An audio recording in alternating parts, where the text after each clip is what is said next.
Hello chess fans, in today's video I'm going to share a game I played online against a national master, and it was a 5+3 game, and I started off with e4, e6, d4, d5, the French defense, knight d2, bishop e7, and e5. And so this bishop e7 is actually a move that caught me by surprise because it's called the Morozevich variation, and it's not a very popular variation, and it's not a very popular variation because it's not very good. And honestly, this bishop he's just blocking this knight's development, and so he's going to have to go to like h6 or something. So I played e5 because usually when you play e5 your opponent plays knight e7, c5, knight here, and knight here. So I figured that now his bishop is just here doing nothing, being horrible, and he probably does not want this bishop. So he played c5, I defended my center with c3, knight c6, and I played bishop d3. And here actually this pawn is protected, so see if you can find a tactic that is protecting this pawn. So after takes, and takes, there's actually a killer move here, which is, pause your video if you want to think about it, which is queen g4, attacking the knight and the pawn.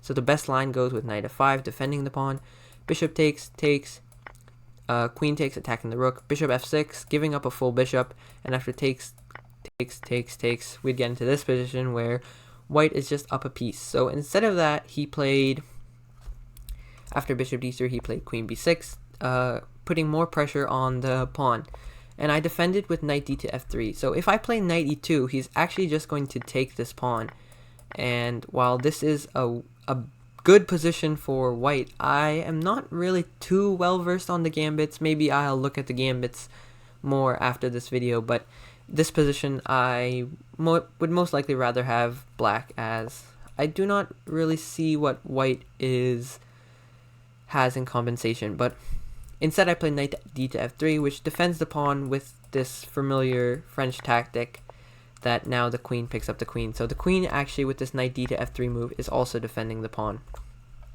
So he took once, but of course he realized that this pawn is off limits, so he played bishop d7. Now he's actually threatening to take the pawn, so I defended it with knight e2.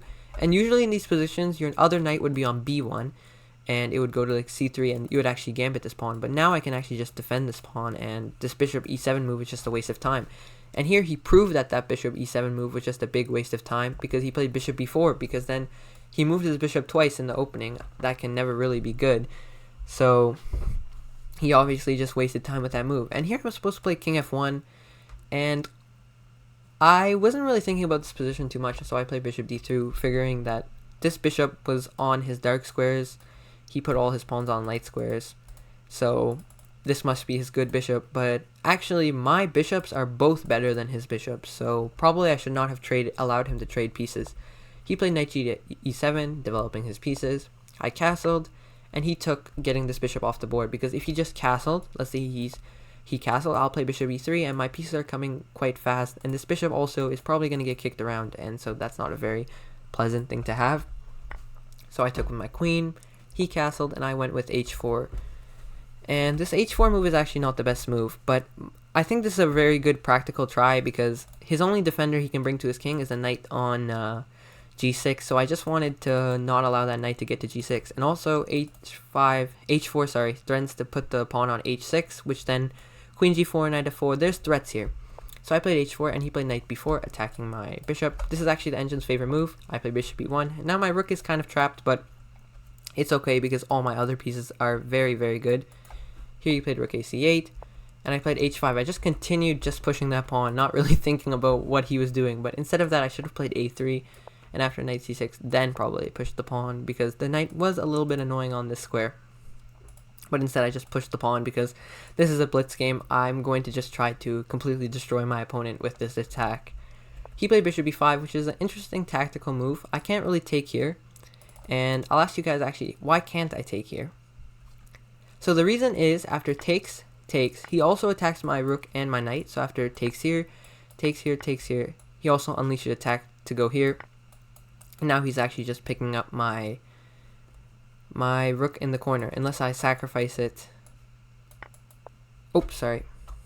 Something like this, and then save the rook. But even in this position, black is probably to be preferred due to the fact that he's up a full exchange, and his pieces are going to become more active than mine very easily. So instead I played rook e1, defending my knight on this square, and he played bishop a6, which is actually an inaccuracy because bishop a6 is a little too slow. Instead, he should take here, and after takes here, he should play h6 and survive the attack somehow. I mean, I can understand why he didn't do this. The bishop on a6 looks strong, but actually it's just staring at nothing. So I played h6 now, and he played g6, which now creates this big hole that I want to put my queen on because that would be checkmate. So I played queen g5, and so here's his last chance. He can play knight f5. I'd go with takes, and now his queen covers the square, but now I'd go with knight f4, threatening to play e6. So if you were to do something else, and I would, like, if you were to play here, I would play this, and this would lead to a quick mate. So he has to deal with the threat, so he would have to play queen d8, and after e6, queen takes, knight takes here, I would take here, and apparently this position is very, very good for white. I don't entirely see it, but it's +5, so obviously this position is also winning. But instead of that, he played bishop d3, completely ignoring the fact that his knight was hanging. So I took here, and here he resigned, and so that is my first ever victory against a national master. Thank you guys for watching. If you liked the video, please remember to leave a like and subscribe, and goodbye!